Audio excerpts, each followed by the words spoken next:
Bem-vindos a mais um episódio de E aí, professor? Bom dia, Walter. Bom dia, meu amigo. Como você está? Eu vou muito bem, e você? Pelo menos não está tão quente como da última vez. Ah, sim. A última vez foi como uma sauna. Verdade. Hoje está um pouco mais fresco, mas o assunto ainda é quente.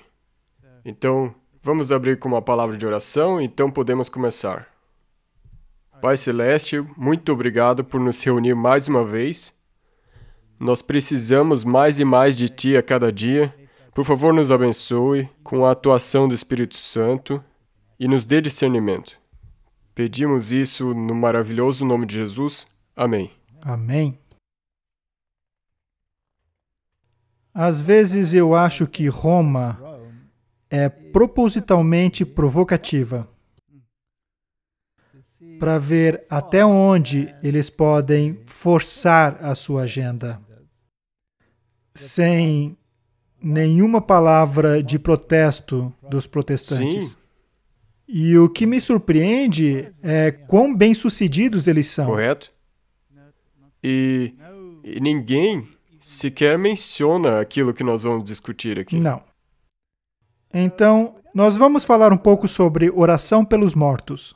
Porque não é apenas oração pelos mortos, mas também oração para os mortos. Afinal de contas, se você pode invocar a ajuda dos santos, então você está orando para os Sim. santos, certo? E esse foi um grande problema na Reforma. Mas parece que está morto no momento, sem nenhum sinal de ser ressuscitado pelo protestantismo. Aqui está um artigo que surgiu recentemente, em 23 de outubro, e está no Crux, e que está falando sobre as pautas católicas. E diz que o Vaticano estende o tempo para obter indulgências completas para as almas do purgatório. Então, aquela velha questão que surgiu na Reforma está propositalmente sendo balançado diante dos olhos e nariz do mundo, Sim, apenas para mostrar que Roma não mudou. exatamente. É assim como eu me sinto sobre isso. Martim Lutero? Foi muito claro, certo? Sim. E essa foi uma das principais razões pela qual ele escreveu as 95 teses. Certamente. Vamos dar uma olhada nesse artigo.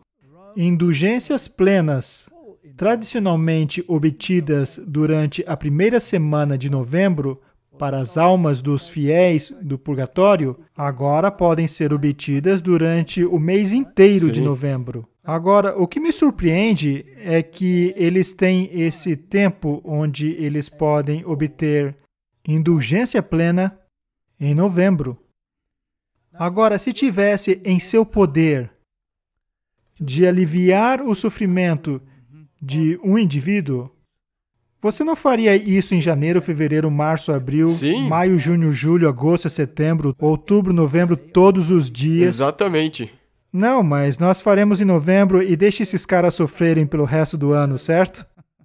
Isso não faz sentido nenhum para mim. Mas mesmo assim, agora você pode ter pelo mês inteiro de novembro. Também para aqueles que estão doentes ou presos em casa e não podem fisicamente visitar uma igreja ou um cemitério no prazo prescrito, ainda serão capazes de receber a indulgência plena ao encontrar-se em certas condições. A Penitenciária Apostólica, um tribunal vaticano que lida com essas questões de consciência, disse em uma nota divulgada em 23 de outubro. Então, eles têm essa foto de mulheres orando no dia de todas as almas, no cemitério. Então, você pode conseguir indulgências se você for em um cemitério. Isso é fascinante.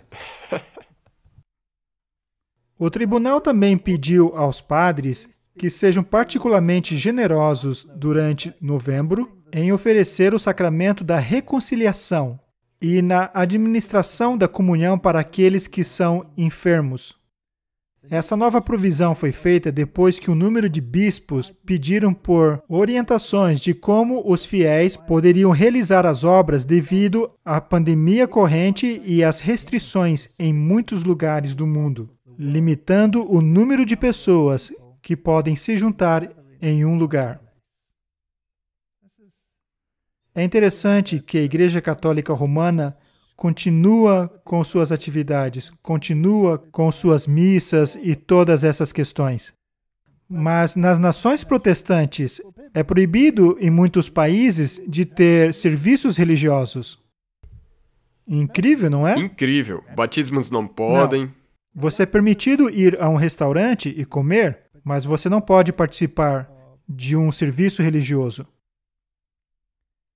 Tradicionalmente, um fiel pode receber indulgência plena durante os dias 1 e 8 de novembro, quando visitam um cemitério para orar pelos que partiram e para cumprir outras condições em particular, de como quando eles iam à igreja ou a um oratório para orar no dia 2 de novembro, o dia de todas as almas.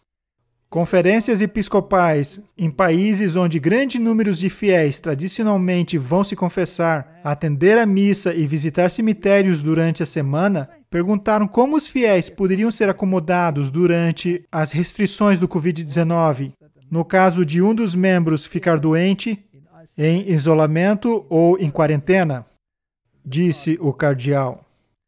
Então, o Vaticano decidiu estender o tempo que alguém pode receber a indulgência plena, que inclui o mês inteiro de novembro, ele disse. Tipicamente, apenas parte da indulgência é garantida depois da primeira semana de novembro. Isso é até mesmo mais interessante, porque apenas uma semana depois disso, você pode conseguir parte da indulgência, mas infelizmente, seu querido que está no purgatório vai ter que sofrer um pouquinho mais de tempo. Porque você tem que... simplesmente não vai acontecer, certo? Isso não faz sentido. Isso não está balançando alguma coisa em frente dos protestantes que acreditam nas Escrituras e entendem do que se trata. Você pode imaginar se Deus fosse assim com a sua salvação? Você chegou um pouco atrasado, desculpe. Desculpa. Se você pensar... Se você tivesse feito isso uma semana antes, então ficaria bem. Estaria tudo bem, certo. Aqueles que não podem deixar suas casas ou residência por razões sérias, que incluem restrições governamentais durante a pandemia, ele disse, também podem receber indulgência plena depois de recitar orações específicas pelo falecido, ou refletindo sobre uma leitura do Evangelho designada para as missas dos mortos, diante de uma imagem de Jesus ou da bendita Virgem Maria, ou realizando obras de misericórdia. Agora, meu jovem amigo, quanto disso é bíblico? Nada. Nada disso. Nada. Tem certeza? Na verdade, orar para um ídolo é contra os mandamentos. Ou contra. Diante de um ídolo. É proibido nas Escrituras e é salvação pelas obras. Então, isso é incrível. Em todo caso, alguém também pode cumprir os requerimentos normais criados pela Igreja para toda indulgência plena, que demonstra uma solução para abandonar o pecado e se converter a Deus. Essas condições incluem ter um espírito desligado do pecado, fazer uma confissão o mais rápido possível, receber a Eucaristia o mais rápido possível, orar pelas intenções do Papa e estar unido espiritualmente com todos os fiéis. Essas são as regras da Igreja.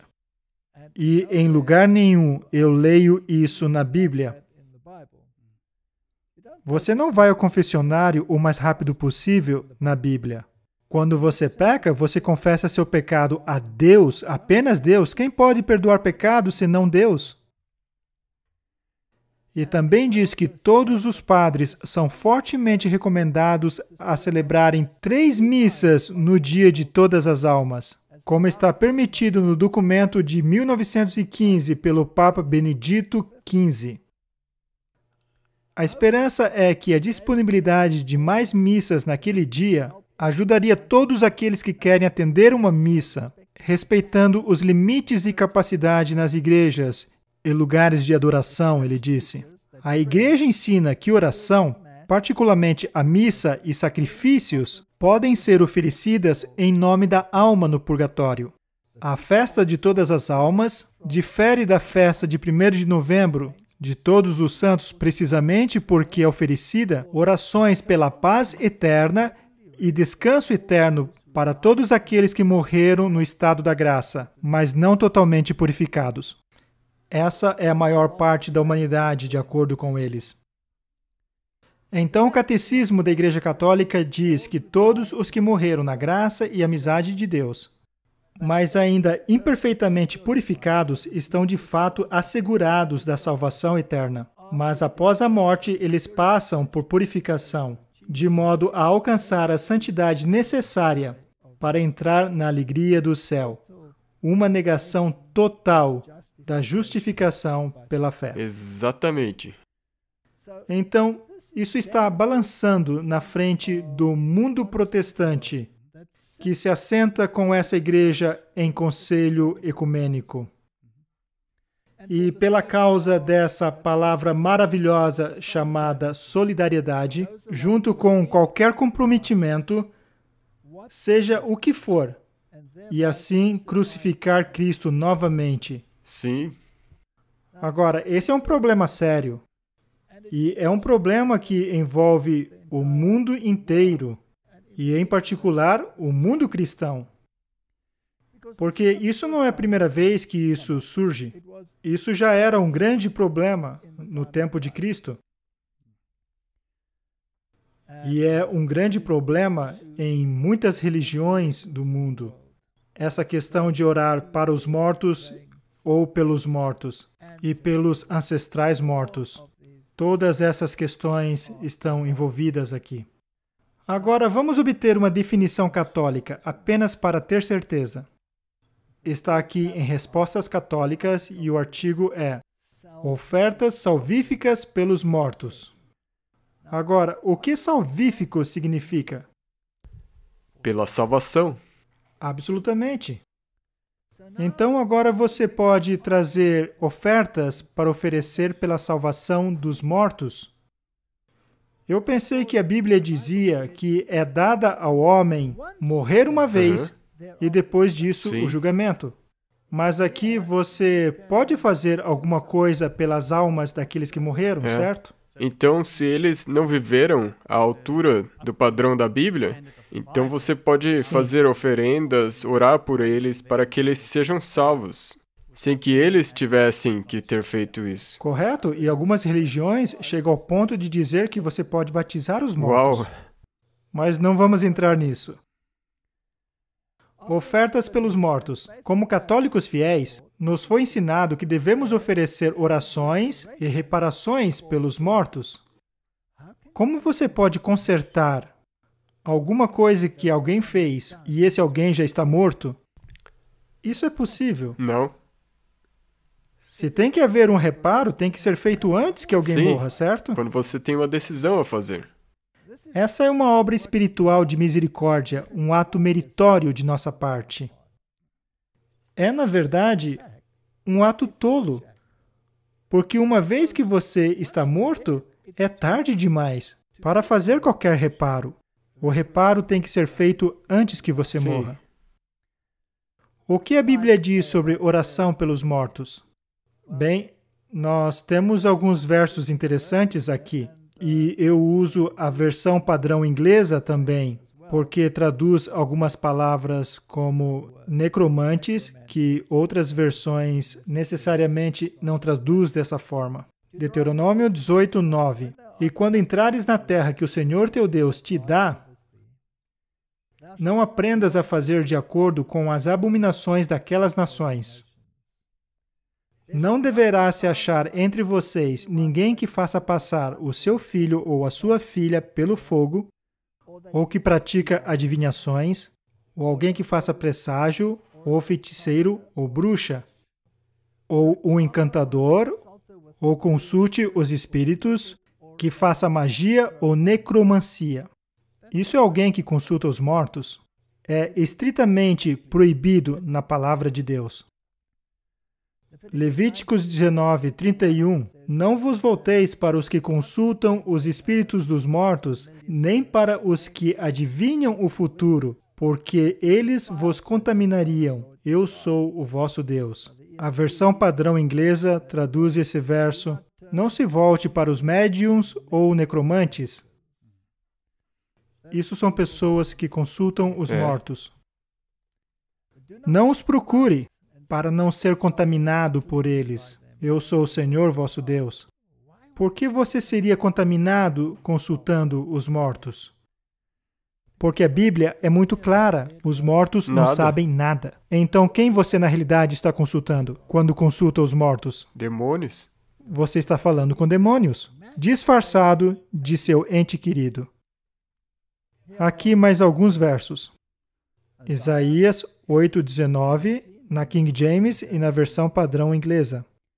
E quando vos disserem, ide consultar algum médium que fale com os espíritos, bruxos que espiam e murmuram, não deveria o povo buscar o seu Deus? A favor dos vivos, consultar-se-á os mortos? A lei e ao testemunho, se eles não falam de acordo com essa palavra, é porque não há luz neles. A Bíblia claramente diz que se você não fala em harmonia com a palavra de Deus, a lei é a Torá, o testemunho é o que todos os profetas escreveram. Se eles não falam em harmonia com isso, então não há luz neles. A versão padrão inglesa fala claramente: pergunte sobre os médiuns e os necromantes, que balbucia e murmura. Isso é uma referência às declarações não compreensíveis. Muito interessante. Levíticos 20:6, na versão padrão inglesa. Se uma pessoa buscar um médium ou um necromante para se prostituírem com eles, eu porei a minha face contra ele e o extirparei do meio do seu povo. Isso é bem sério.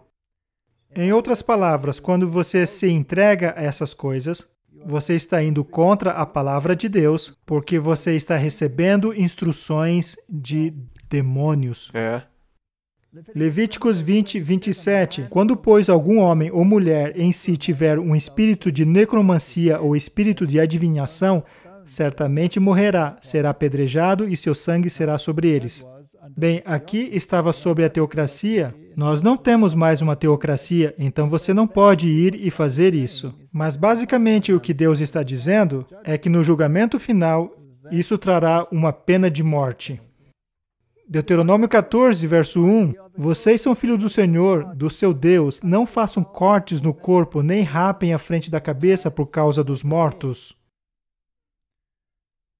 Agora, quando se refere à religião, e você faz uma busca pela palavra tonsure, é a prática de cortar ou raspar parte ou todo o cabelo no couro cabeludo, como sinal de devoção religiosa ou humildade. Na realidade, não.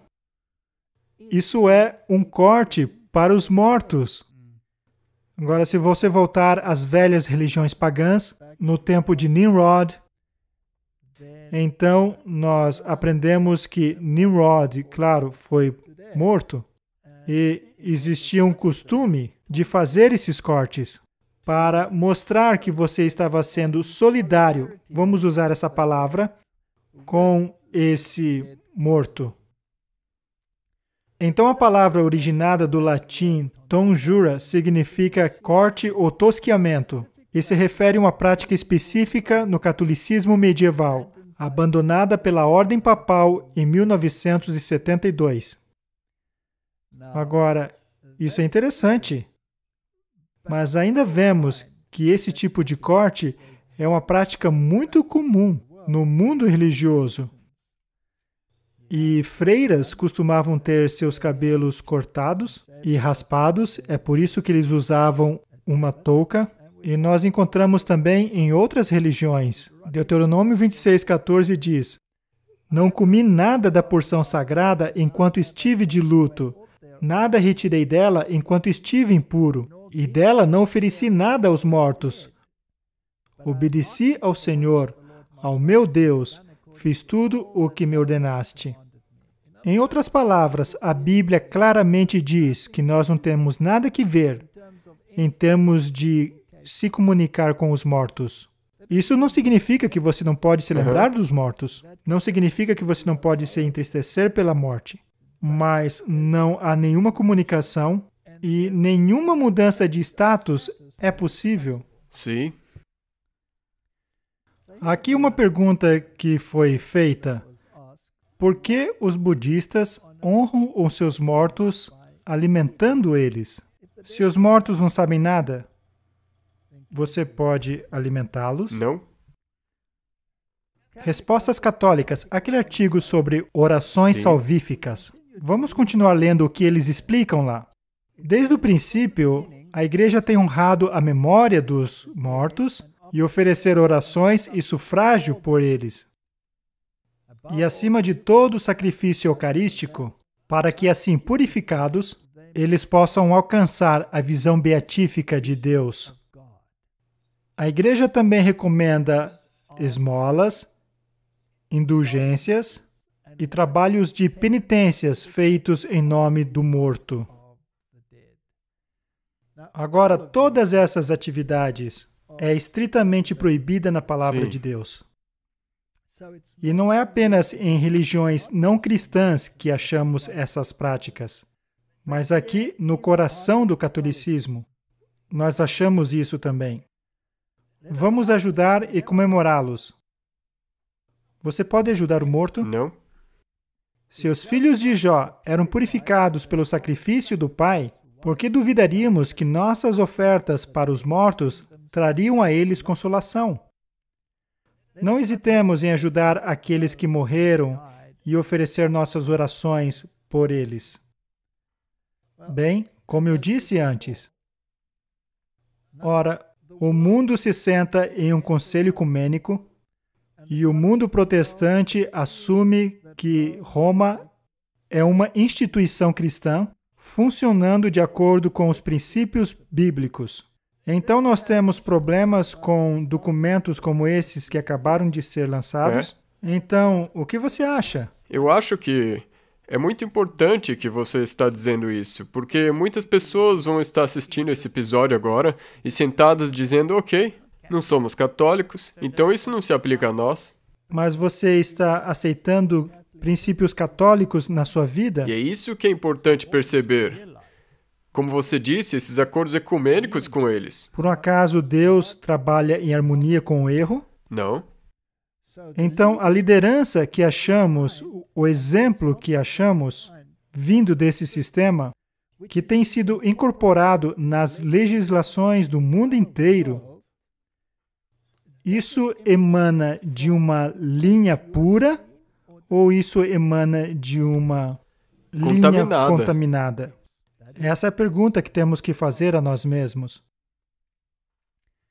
Então, quando a Reforma foi comemorada, quando foi comemorado os 500 anos da Reforma, surgiram vários documentos e esse é um deles. Declaração sobre a forma como ministério da Igreja e Eucaristia.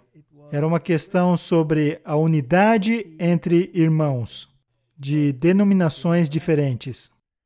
E uma das questões que foi mencionado nesse documento, na página 36, o diálogo dos Estados Unidos sobre esse documento, A Esperança da Vida Eterna, afirma o seguinte: o companheirismo dos santificados, o santo ou santos, inclui crentes ambos vivos e mortos.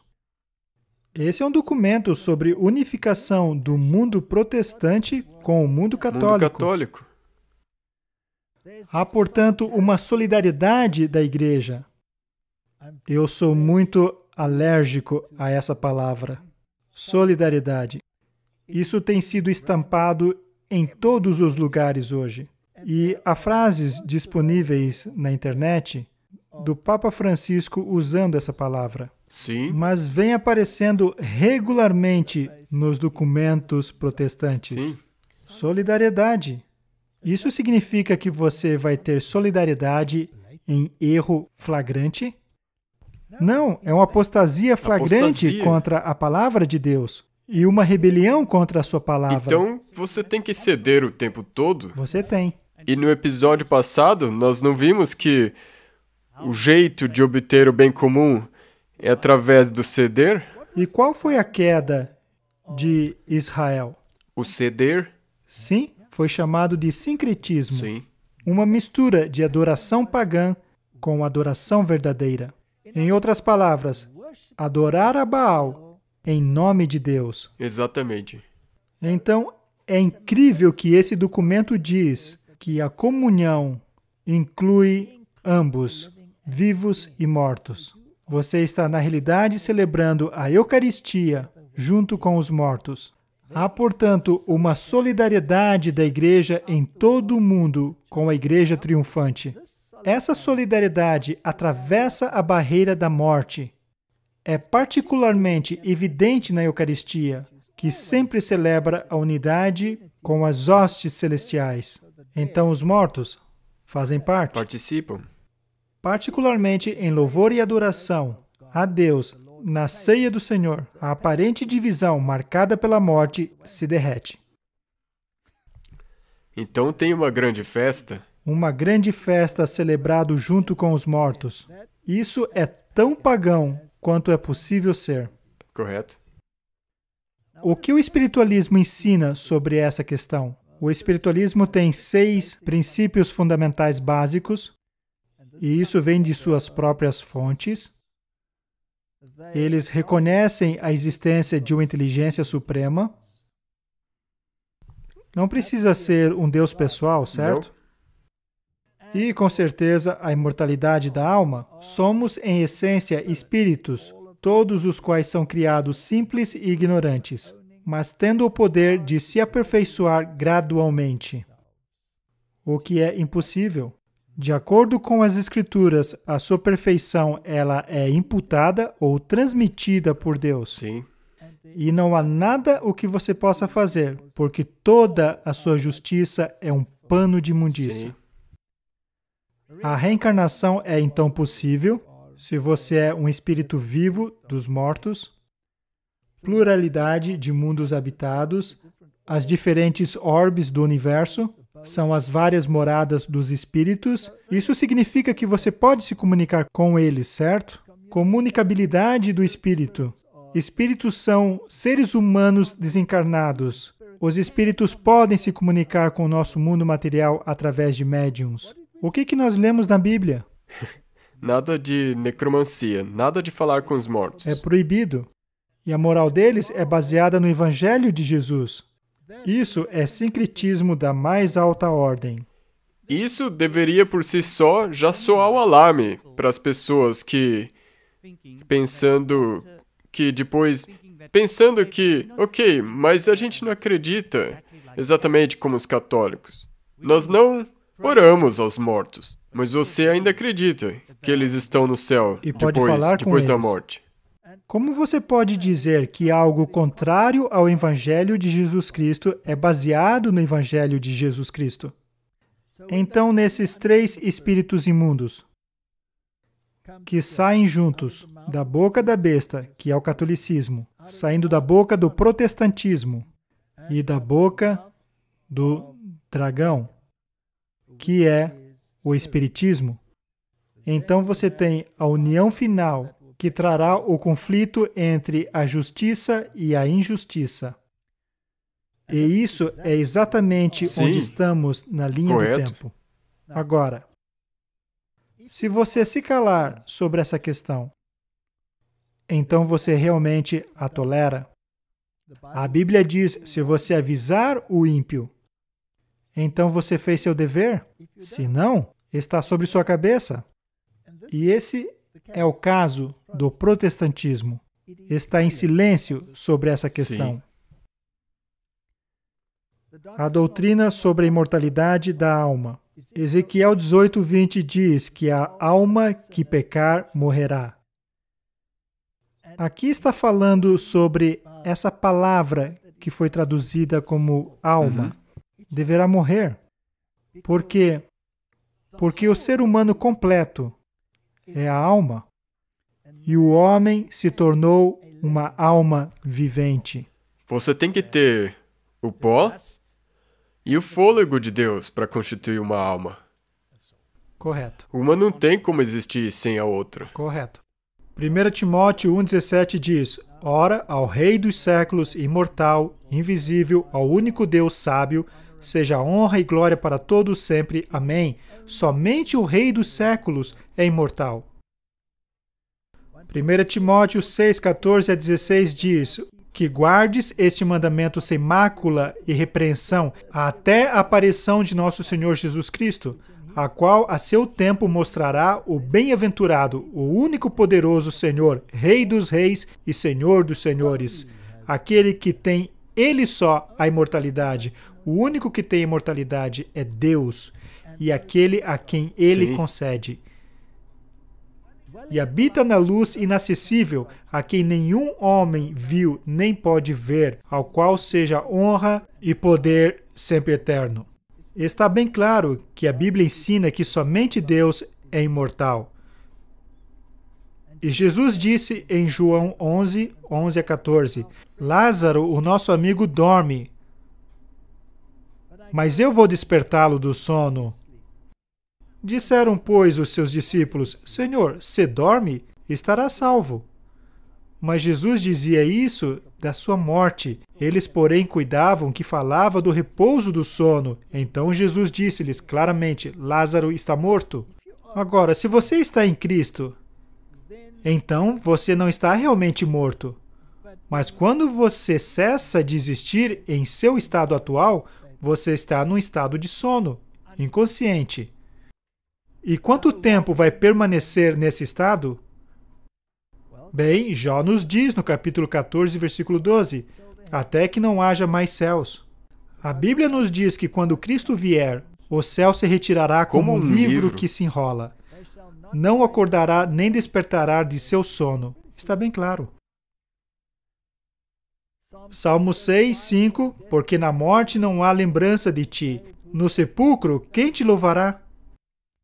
Os mortos não louvam ao Senhor, nem os que descem ao silêncio. Salmo 115, 17. Não foi aquele documento católico que acabou de dizer que quando se reza uma missa, os mortos louvam a Deus? Eles estão lá participando com você. Ora, qual está certa? A doutrina católica ou a Bíblia? Bem, não é uma escolha que as pessoas têm que fazer? Então, descanse em paz. É o que parece ser o que a Bíblia ensina. Já tratamos disso muitas vezes, mas somente a título de comprovar que entendemos isso em uma totalidade. Foi o diabo quem disse, e sereis como Deus, e que seríamos imortais. Gênesis 3, então a serpente disse à mulher, certamente não morrereis, e sereis como Deus. Então a Bíblia é muito clara. A imortalidade é condicional à obediência a Deus. A Igreja Católica sabe muito bem disso. Em Office for the Catechism, no artigo 1, 366, a Igreja ensina que toda alma espiritual é imortal e não perece quando se separa do corpo na morte. Muito bem expressado. É a Igreja que ensina isso. Não a Bíblia. Será que a Igreja sabe que a Bíblia ensina outra coisa? Essa é a questão. Bem, vejamos.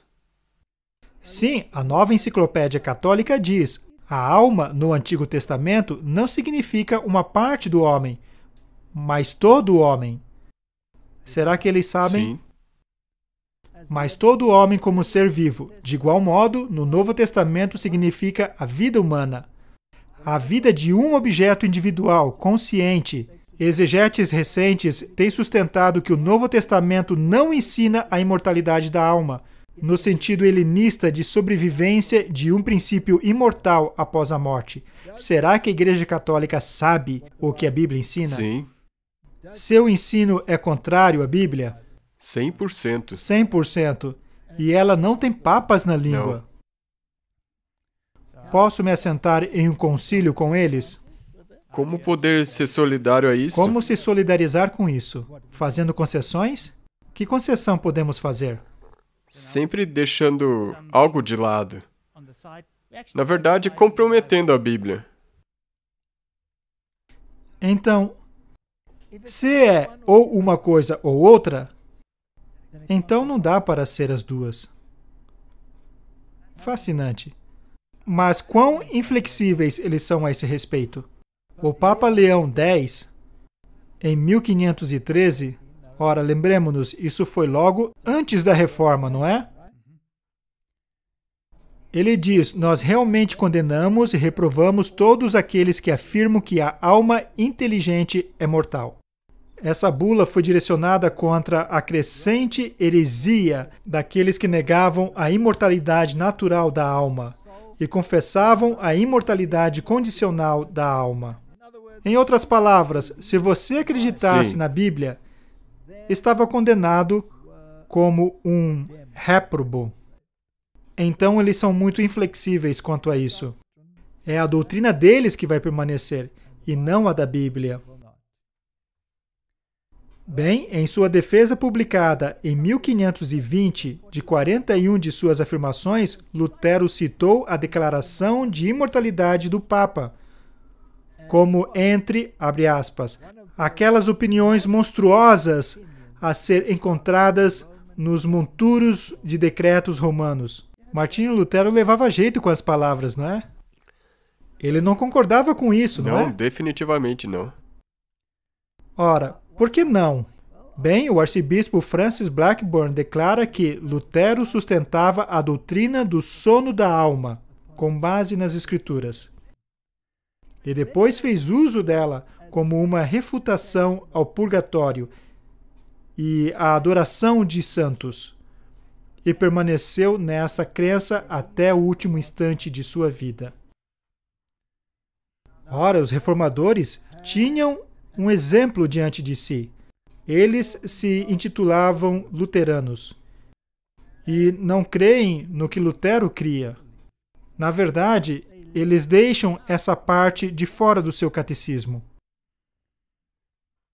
Devemos aprender a ver nossa morte, disse Martinho Lutero, com a luz correta, de forma que não fiquemos alarmados por causa dela como os descrentes fazem.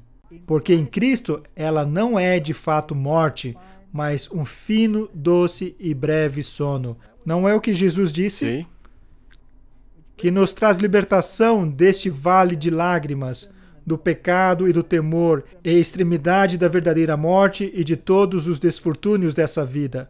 E nós devemos estar seguros e sem cuidado, descansando docemente e gentilmente por um breve momento, como em um sofá, até o tempo quando Ele nos chamar e nos acordar juntamente com seus queridos filhos para a sua eterna glória e gozo. Essa era a fé de Martinho Lutero. Afinal de contas, ele traduziu a Bíblia, não foi? Então ele deveria ter internalizado esses versículos e falado sobre eles para chegar a essa conclusão. Pois, já que nós o chamamos de sono, nós sabemos que não ficaremos nele, mas seremos novamente acordados e vivificados, e que o tempo durante o qual dormimos não parecerá mais longo do que se nós tivéssemos apenas caído no sono.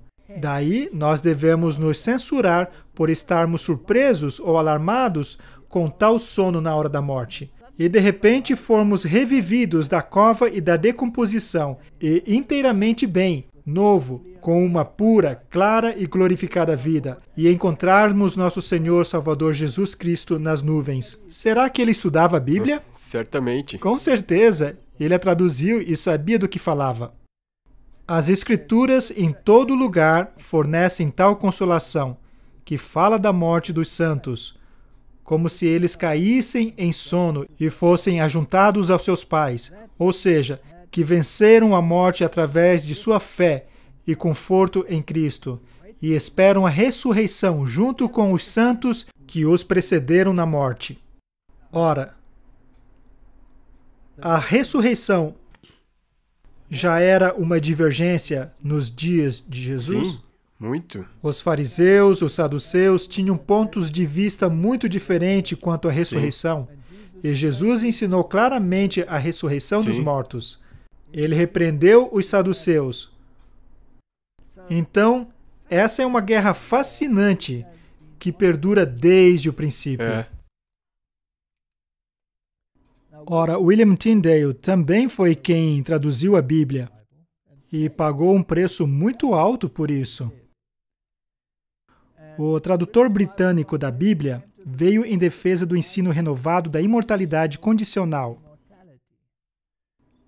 Esse, bem como os outros ensinos, o levou a um conflito direto com o líder papal, Thomas More, que se opôs fortemente a Tyndale e a Lutero, quem, nas palavras de More, disse: "Todas as almas jazem e dormem até o juízo." Então a Igreja Católica diz: isso não será aceito. Em 1530, Tyndale respondeu vigorosamente, falando a Thomas More: "E vós, ao colocá-las, falando das almas mortas, no céu, no inferno ou no purgatório, destroem os argumentos com os quais Cristo e Paulo provam a ressurreição. E, novamente, se as almas estão no céu, digam-me, por que não estão em tão boas condições como os anjos? E assim, qual é a necessidade de se haver ressurreição?" Sim. Não faz sentido. Não. Então, hoje, os adventistas creem na morte, sono da alma, ressurreição. Ressurreição. Você dorme até o dia do acerto de contas. Esta é uma posição bíblica, ensinada na Bíblia, ensinada pelos fundadores do movimento da Reforma. Tyndale foi mais um enfático em sua argumentação, mostrando que o ensino papal sobre o assunto está em conflito com Paulo. De maneira sarcástica, ele diz: "Não, Paulo, tu és iletrado. Vai até o mestre More e aprenda um novo caminho. Nós não somos os mais miseráveis, ainda que não levantemos novamente, pois nossas almas vão para o céu assim que morremos. E lá existe uma grande alegria, como a de Cristo que ressuscitou. E eu fico surpreso que Paulo não haja consolado os tessalonicenses com essa doutrina, se ele sabia disso. Que as almas de seus mortos deveriam ressuscitar.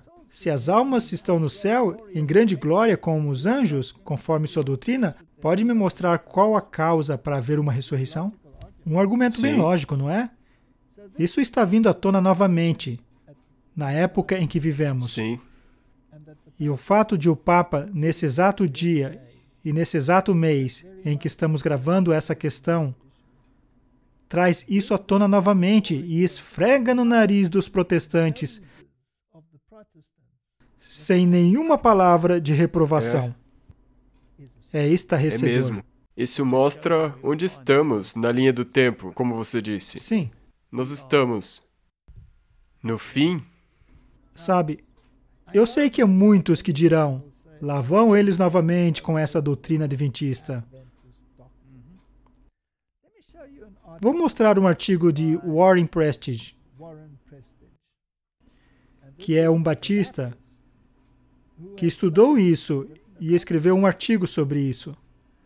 E acho que deveríamos analisar esse artigo. 100%. Somente para ter certeza que não são apenas os adventistas que creem nisso. Não. Mas somos todos os que realmente estudam a Bíblia. Estuda a Bíblia. Sim. Isso mesmo.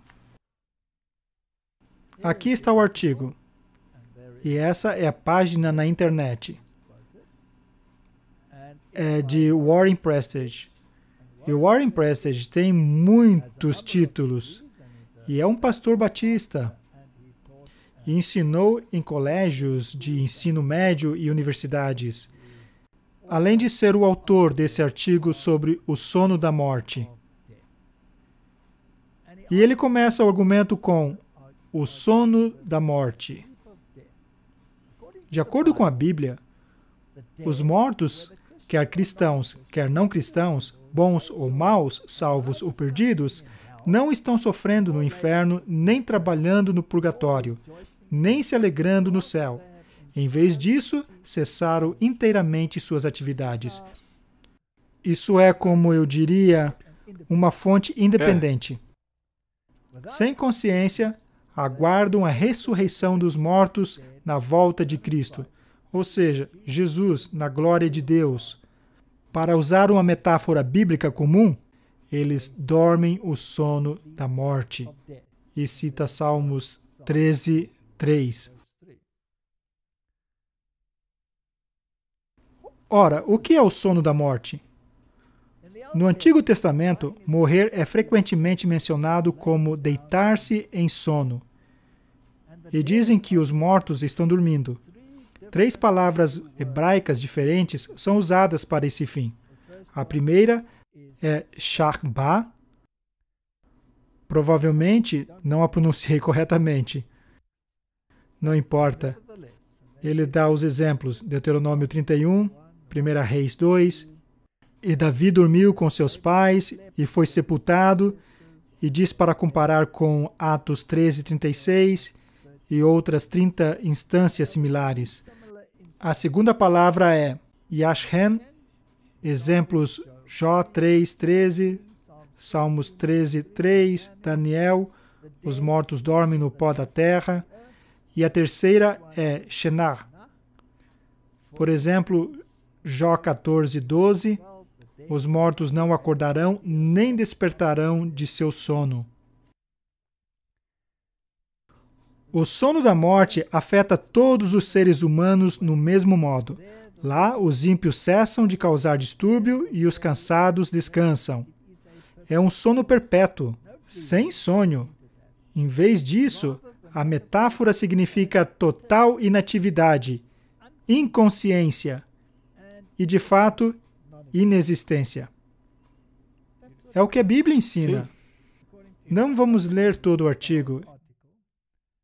Ele cita muitos versículos. Já vimos alguns deles. Porque agora me deitarei. Aquela palavra em hebraico ali, shachá, sono, no pó, e tu, Deus, de madrugada me buscarás e não existirei mais. Ele fala da história da feiticeira de Endor como um versículo problemático nessa questão. Mas, outra vez, Deus proibiu o falar com médiuns e necromantes. Ele jamais viu Samuel. Foi somente a feiticeira de Endor que disse que era Samuel. Então, não temos que ser pegos por esse versículo em particular. Ele fala sobre a palavra Sheol e diz, e quando a palavra Sheol, que já encontramos algumas vezes, a palavra hebraico Sheol ocorre 65 vezes no Antigo Testamento, com referência ao lugar ou estado dos mortos. O equivalente no Novo Testamento é Hades. Ele usa, por exemplo, Atos 2, 24 a 28, embora com frequência equivocadamente traduzida como inferno. Sheol é jamais descrita no Antigo Testamento como um lugar ou estado de sofrimento. De fato, dos ímpios pode ser dito que em paz descem à sepultura. Jó 21, 13. A verdadeira importação da palavra é claramente transmitida por vários equivalentes dados no mesmo contexto. Os equivalentes são a cova, em vários versículos, destruição, em vários versículos, silêncio, em outros versículos, corrupção, em outros versículos, a sepultura, o pó, morte. É isso que se refere, nunca um lugar. E ele diz, Ellis explica, o Sheol está no pó, e é provavelmente melhor compreendido como a sepultura. Ele fala sobre os versículos de se estar dormindo em Cristo, e há muitos que a Bíblia menciona. Não vamos passar por todos eles, queremos chegar no cerne da questão, que são as tradições cristãs diversas. E ele nos dá um belo estudo bíblico, mostrando que os mortos dormem. E fala sobre essas tradições cristãs diversas. E ele faz essa declaração, e isso não é adventista. É escandaloso que, a despeito do ensino claro e consistente tanto dos testamentos hebraicos e gregos, a tradição cristã tem apresentado grande confusão a respeito do estado dos mortos. Hoje em dia, é amplamente muito bem conhecido que isso se deve em grande parte à influência da ideia da Grécia Antiga. Ora, quando vamos no livro de Apocalipse, o corpo da besta do mar é um leopardo, não é? Sim. Isso representa a Grécia. Então, o corpo, a estrutura do pensamento romano e a filosofia grega. A lei natural, o estado dos mortos, podemos traçar toda uma lista, tudo baseado em filosofia grega. Uma influência já forte em alguns círculos judaico pré-cristãos. Paul Althaus explica: os conceitos bíblicos originais foram substituídos por ideias do dualismo helenista, grego agnóstico. A ideia de ressurreição no Novo Testamento, que afeta o homem por completo, teve que abrir caminho à imortalidade da alma. As duas não são compatíveis. Não se pode ter uma ressurreição dos mortos e imortalidade ao mesmo tempo, pois torna a ressurreição irrelevante. Então tiveram que dar um jeito para essa doutrina da imortalidade da alma. O último dia também perdeu seu significado, pois as almas já receberam tudo o que é decisivamente importante muito antes disso. Se você morre e vai para o céu, já tem sua recompensa. Por que vai querer ser ressuscitado? Isso não faz nenhum sentido. Tensão escatológica, ou seja, a esperança cristã, não está mais direcionada ao dia da volta de Jesus. A diferença entre isso e a esperança do Novo Testamento é muito grande. E ele cita aqui: durante a Idade Média, uma doutrina quádrupla, elaborada do estado dos mortos, evoluiu na Igreja Cristã do Ocidente. Esse esquema se refere no grande poema de Dante, A Divina Comédia, e se tornou o padrão para o catolicismo romano. Em outras palavras, tem esse inferno aonde as pessoas vão, o inferno de Dante. Esse é o estado do mundo cristão. Ele também escreve que todos os reformadores protestantes do século XVI rejeitaram a doutrina do purgatório por 3 bons motivos. Não se encontra em parte alguma da Bíblia. É contrário à salvação fundamental somente pela graça. É claro, não é? Tem gente que faz boas obras em prol dos mortos. Está aberta a um terrível abuso, como quando a igreja medieval alegou o poder de aliviar o sofrimento daqueles no purgatório e cobrava dinheiro dos fiéis para isso. Alguns acrescentam um 4º motivo: não existe nenhuma alma humana imortal. Ora, como acabamos de ver, será que foi somente a igreja medieval? Não. E tinha já começado no tempo de Jesus. E quanto ao Papa atual? Ele não acabou de ampliar o período de indulgências? Não mudou nada. Nada mudou. Por meio da reforma, um esquema simplificado emergiu. De acordo com uma visão protestante comum da morte, as almas dos perdidos vão imediatamente para a punição no inferno, enquanto as almas dos salvos vão imediatamente para o céu, para desfrutar ali uma comunhão consciente com Cristo. Então, os protestantes simplesmente pularam o pedaço do purgatório. Correto. Embora isso seja amplamente alegado hoje como a visão cristã, não é nem a visão católica romana, porque eles alegam que se vai primeiro para o purgatório, não é? Como temos visto, nem a visão da igreja ortodoxa, nem tem sido amplamente sustentada de forma alguma pelos cristãos há até praticamente pouco tempo atrás.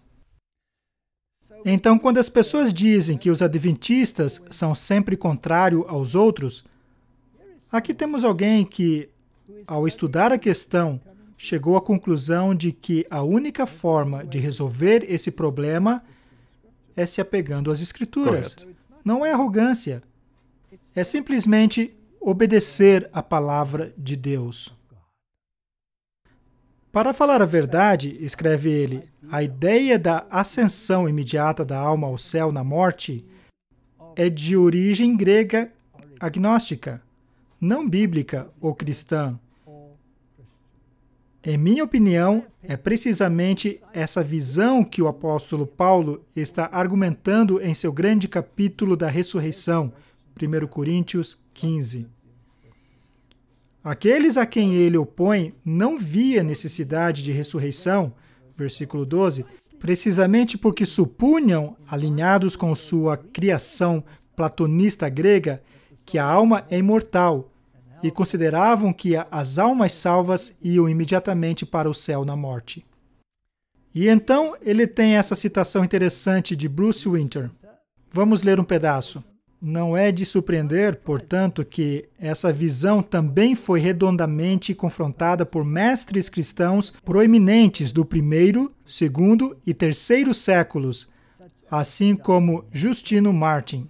Mesmo nos primeiros séculos do cristianismo, já havia essa batalha sendo travada. Sim. Nunca cessou, Não. pois o diabo disse, certamente não morrereis, Não morrerás. e sua palavra vai se tornar lei. Na verdade, uma lei canônica católica. Então, Justino Martin, Irineu e Tertuliano, que a considerou irreconciliável com a esperança da ressurreição, como é até hoje, na verdade.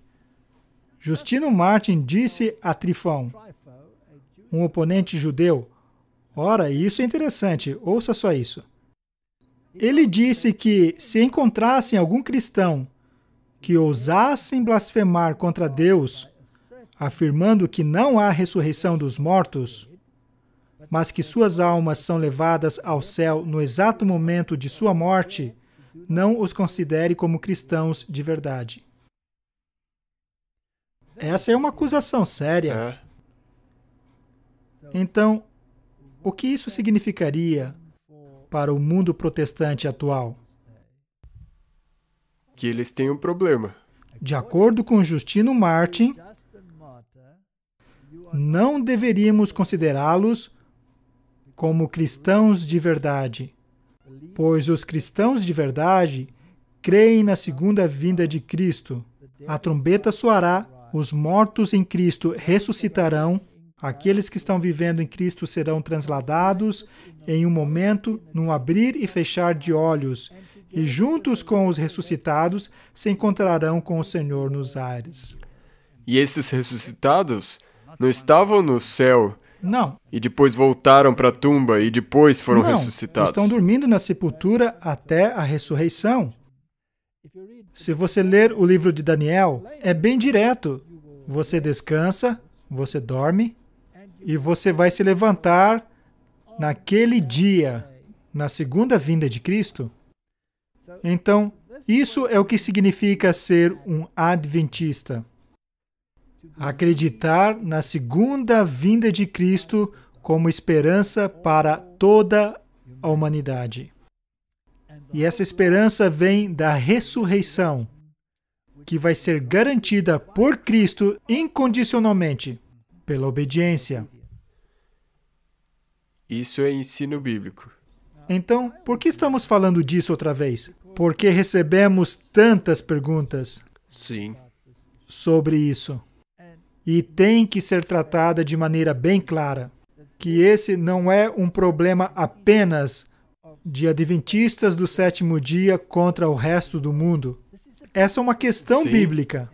E aqui tem um batista, Sim. e ele coloca de maneira clara. E também, nós estamos fazendo isso para que as pessoas saibam que mesmo que você não acredite ou pense 100% que nem o sistema católico apostólico romano diga ser, se você estiver em ecumenismo com isso, ou em solidariedade com isso, então você está admitindo que está tudo certo. Você está disposto a concordar com algo que não deve concordar? Sem meio termo.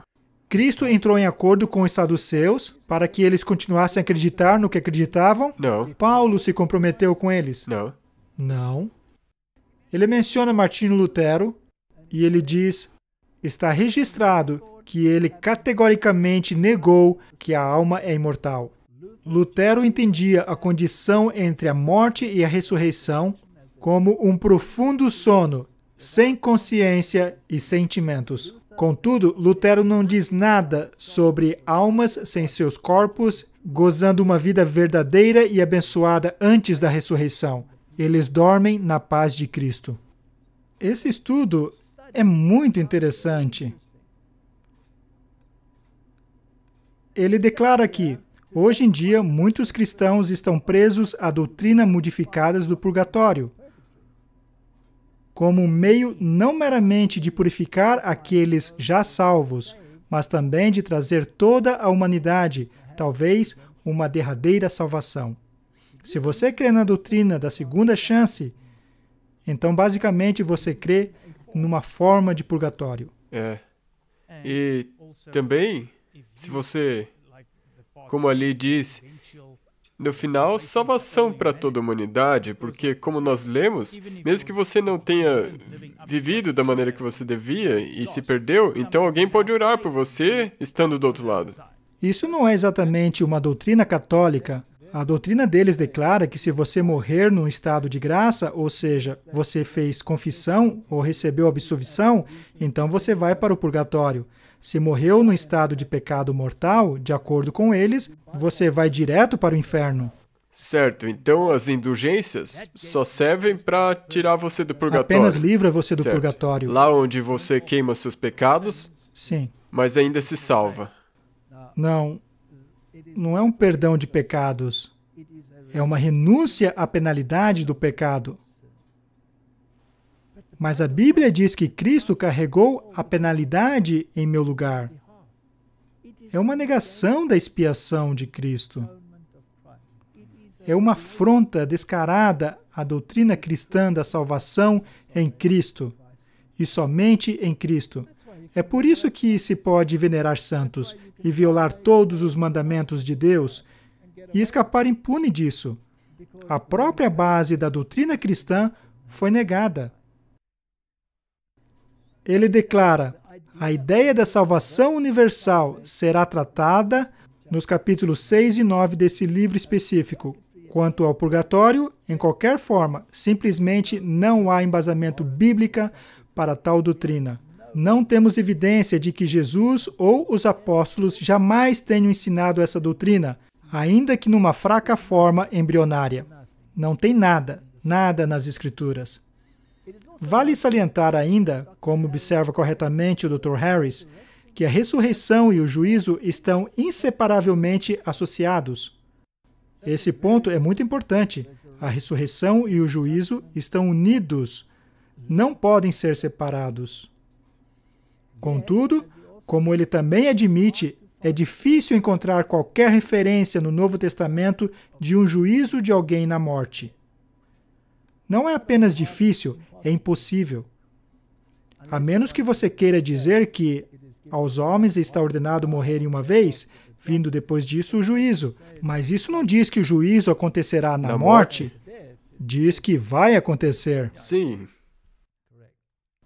Obviamente, essa também é uma razão para rejeitar toda a ideia de almas salvas ou perdidas indo ao céu, inferno ou purgatório na morte. Biblicamente falando, o juízo ocorre no fim do mundo, no dia indicado por Deus e não antes. Não é isso que creem os adventistas?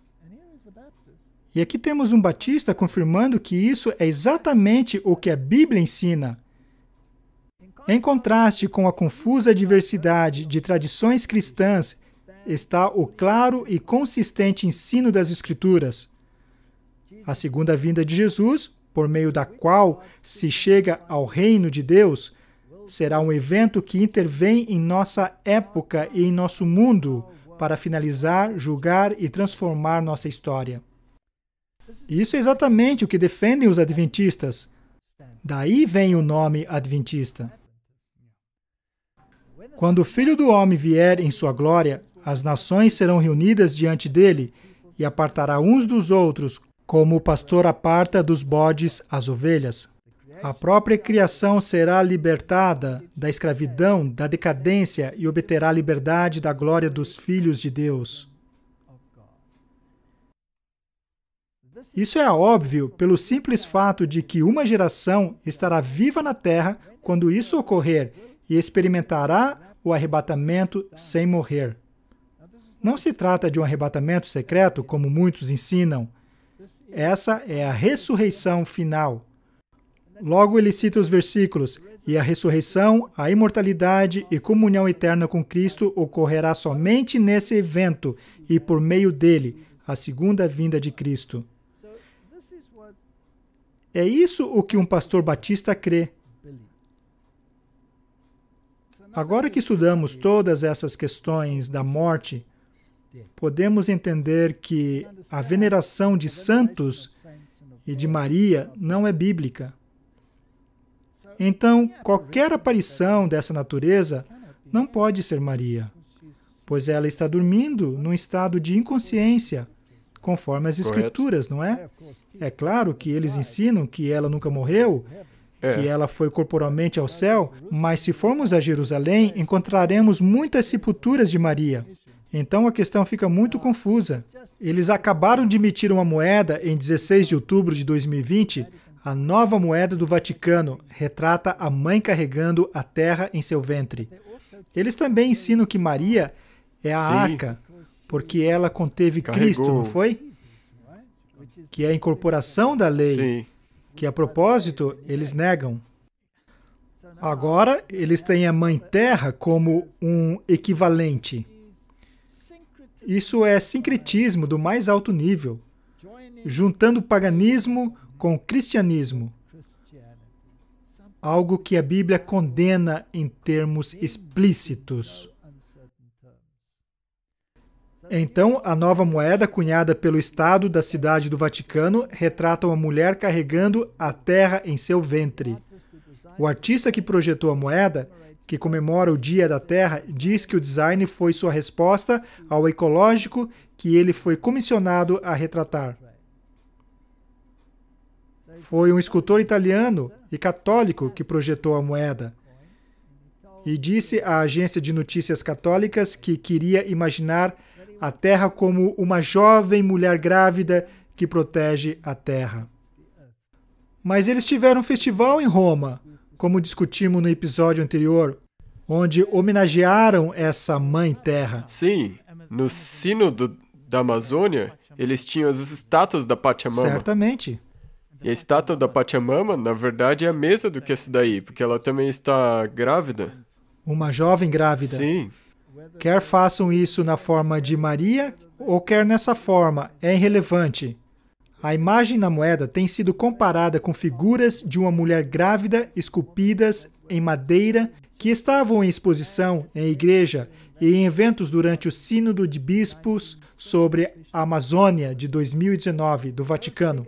Essas imagens, mencionadas pelo Papa Francisco e outros como Pachamama, como você acabou de dizer, foram ditas por alguns como retratando uma deusa da fertilidade andina, embora porta-vozes do Vaticano as caracterizem mais vagamente como um símbolo da vida. A questão central dessa discussão é que o mundo está caminhando para um momento de decisão. Ou nadamos juntos nessa corrente, Sim. e como os filhos de Israel que estavam prestes a entrar na Terra Prometida, se misturaram com as nações ao seu redor e aceitaram as práticas de adoração das nações, o que levou a esse terrível fim. Nós estamos nessa mesma corrente Sim. repentina da história. A mesma decisão. Você vai junto com isso? Ou você vai se posicionar e dizer não? Exatamente. Então, só para deixar bem claro, aqui temos a veneração de Maria na Igreja Católica. Na Igreja Católica, a veneração de Maria, Mãe de Jesus, engloba várias devoções marianas, que inclui oração, atos de piedade, artes visuais, poesia e música devotada à bendita Virgem Maria. Os papas a encorajam, enquanto também tomam medidas para reformar algumas manifestações dela. Todos os últimos papas têm sido mariólogos, muito decididos. Para concluir, O ponto em questão é: estamos nós no momento da decisão? Vamos nadar junto com a corrente e seguir os ditames de Roma e aceitar que são parte da comunidade cristã? Ou vamos sair e nos separar? Qual é a diretiva bíblica? Saí do meio deles e apartai-vos. E não toqueis nada imundo. E eu vos receberei. Estamos vivendo em momentos muito difíceis. E Deus terá que nos dar sabedoria. Nós vamos discutir no próximo episódio a questão da solidariedade.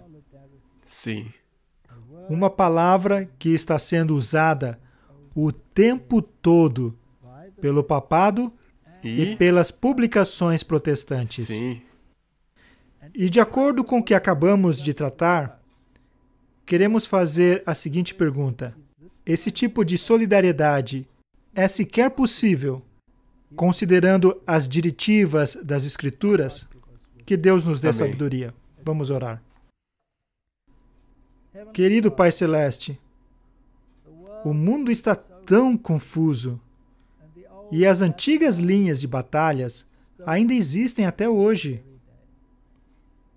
E os mesmos confrontos que têm acometido o povo de Deus ao longo das eras estão agora vindo à tona. E o povo de Deus terá que tomar uma decisão. Ajuda-nos a tomar decisões que estão em harmonia com a Tua Palavra. É minha oração em nome de Jesus. Amém.